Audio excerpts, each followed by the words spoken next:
Assalamualaikum warahmatullahi wabarakatuh. Baik, pada kesempatan kali ini di sini saya akan memaparkan materi mengenai praktik penemuan hukum, yaitu pada penalaran hukum, interpretasi, dan penalaran hukum, konstruksi hukum. Baik, perlu kita ketahui bahwa penemuan hukum adalah kegiatan atau usaha menemukan hukum suatu perkara karena hukumnya itu tidak jelas, atau proses pembentukan hukum oleh hakim atau aparat hukum lainnya yang diberi tugas untuk menerapkan peraturan hukum umum pada suatu peristiwa hukum. Nah, secara umum ada dua metode untuk menemukan suatu hukum atau menggali suatu hukum, yaitu metode penalaran interpretasi dan metode penalaran konstruksi hukum. Nah, pada metode interpretasi ada beberapa metode yang dapat digunakan oleh seorang hakim dalam menemukan suatu hukum. Nah, mungkin kurang lebih ada 9 metode dalam metode interpretasi hukum.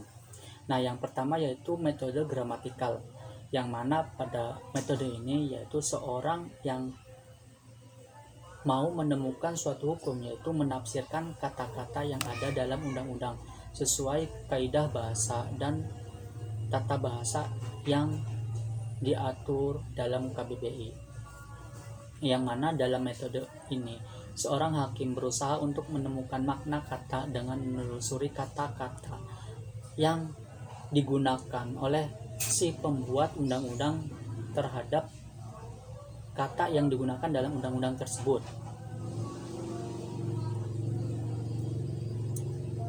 Contohnya yaitu kata pesisir yang diartikan sebagai tanah datar berpasir yang ada di tepi pantai, yang mana hal ini sesuai dengan Kamus Besar Bahasa Indonesia. Yang kedua yaitu metode otentik. Metode otentik ini yaitu seorang yang akan menemukan suatu hukum, yaitu menjelaskan secara resmi yang diberikan undang-undang yang terdapat pada teks undang-undang tersebut.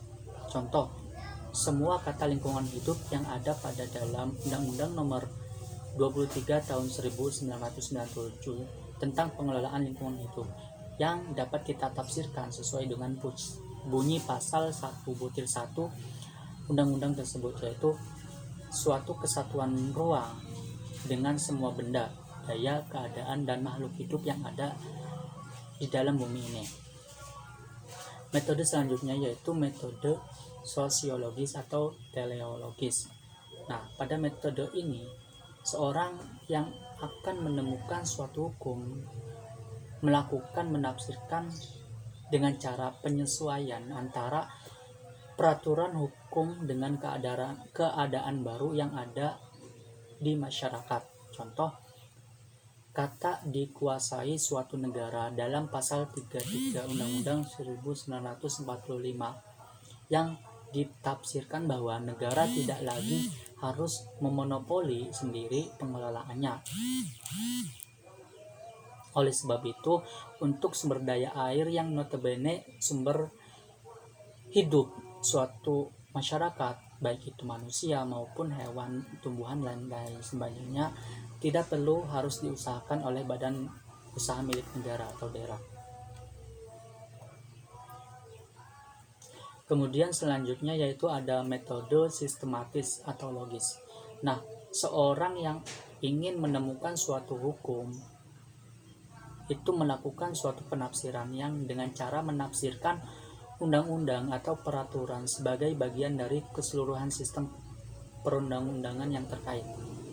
Contoh, seorang hakim harus memahami seluruh bagian dari suatu peraturan yang mengatur terhadap suatu peristiwa yang tertentu dan tidak boleh memisah-misahkannya. Contoh, ketentuan tentang penyelesaian sengketa di luar pengadilan pada pasal 33 Undang-Undang Nomor 23 Tahun 1997 tentang pengelolaan lingkungan hidup bahwasanya ditafsirkan sejalan dengan ketentuan Undang-Undang Nomor 30 Tahun 1999 tentang arbitrase dan alternatif penyelesaian sengketa.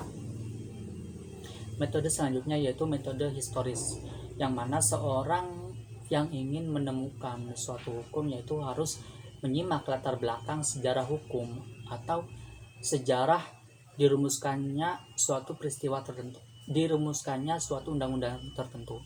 Contoh, kata-kata yang ada dalam Undang-Undang Nomor 5 Tahun 1960 yaitu hukum agraria merupakan pelaksanaan dari Manifesto Politik Republik Indonesia, yang mana dapat ditafsirkan menurut pemikiran Soekarno dalam pidatonya tanggal 17 Agustus 1960.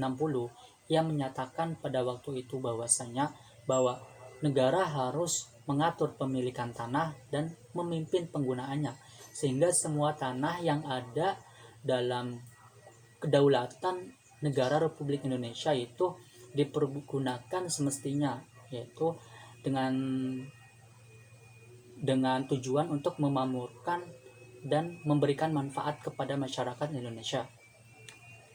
Kemudian metode selanjutnya yaitu metode komparatif, yang mana pada metode ini seorang yang ingin menemukan hukum itu membandingkan antara dua atau lebih aturan hukum terhadap suatu peristiwa tertentu untuk diambil salah satu antaranya yang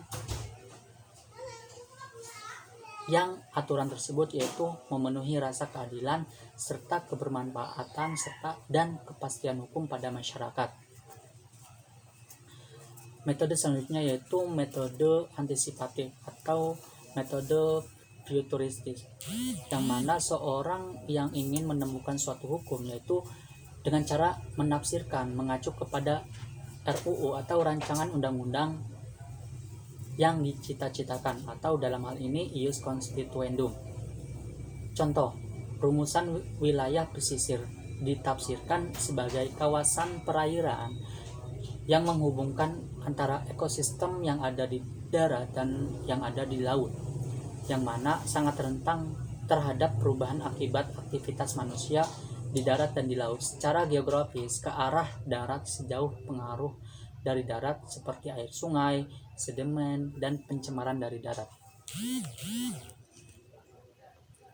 Nah, menurut pasal 1/3 RUU Pengelolaan Wilayah Pesisir, apabila RUU ini sudah diundangkan, maka penafsirannya tidak dapat lagi dikatakan sebagai futuristis. Dan metode selanjutnya yaitu metode restriktif, yang mana seorang yang ingin menemukan suatu hukum yaitu menafsirkan dengan cara membatasi, artinya peraturan perundang-undangan itu tidak bisa diperluas karena sifatnya itu mutlak dan terbatas. Contohnya istilah menteri ditugasi untuk mengelola lingkungan hidup. Nah, dalam pasal 1/25 Undang-Undang Nomor 23 Tahun 1997 tentang pengelolaan lingkungan hidup hanya ditafsirkan sebagai Menteri Negara Lingkungan Hidup.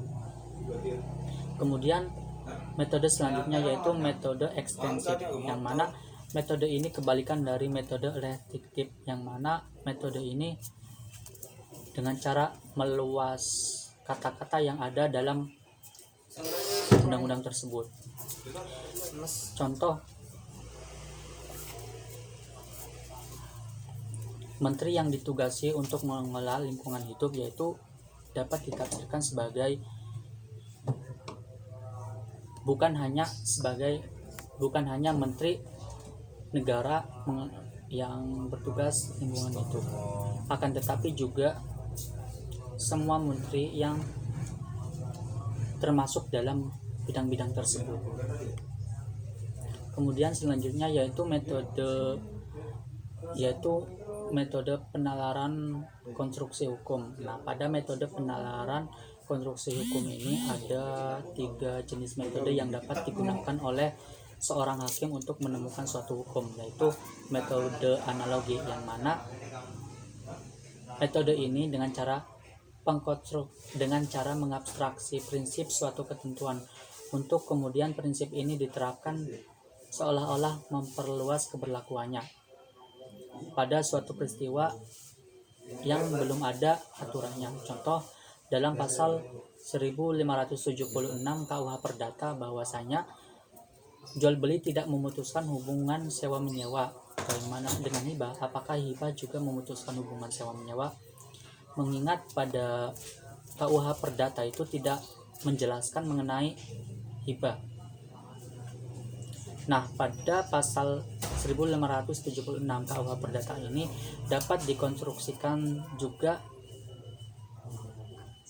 digunakan dalam dasar hukum hibah. Kemudian metode hukum yang ada dalam konstruksi hukum itu ada metode penghalusan hukum atau metode penyempitan hukum. Nah, pada metode ini seorang yang ingin melakukan penemuan hukum itu harus mengabstraksi prinsip suatu ketentuan untuk kemudian prinsip itu dapat diterapkan dengan seolah-olah mempersempit keberlakuannya pada suatu peristiwa tertentu. Contohnya pasal 1365 mengatur tentang kewajiban menteri memberi ganti rugi kepada korban atas kesalahan yang diperbuat dalam hal terjadi onreh mitigated. Bagaimana jika si korban juga mempunyai andil atas kesalahan sehingga menimbulkan suatu kerugian tertentu. Nah, mengingat hal ini tidak diatur dalam pasal 1365,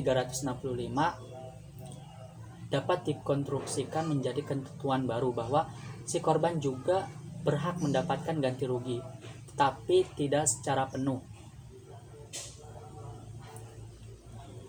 Terus metode penemuan hukum, penalaran konstruksi hukum itu ada a contrario, yang mana metode ini seorang hakim yang ingin menemukan suatu hukum yaitu harus mengabstraksi prinsip suatu ketentuan untuk kemudian prinsip itu diterapkan secara berlawanan arti atau tujuannya pada suatu peristiwa konkret yang belum ada pengaturannya. Contoh, menurut pasal 38 Undang-Undang 41 tahun 1999 tentang kehutanan bahwasanya kawasan hutan lindung dilarang dilakukan penambangan dengan pola pertambangan terbuka.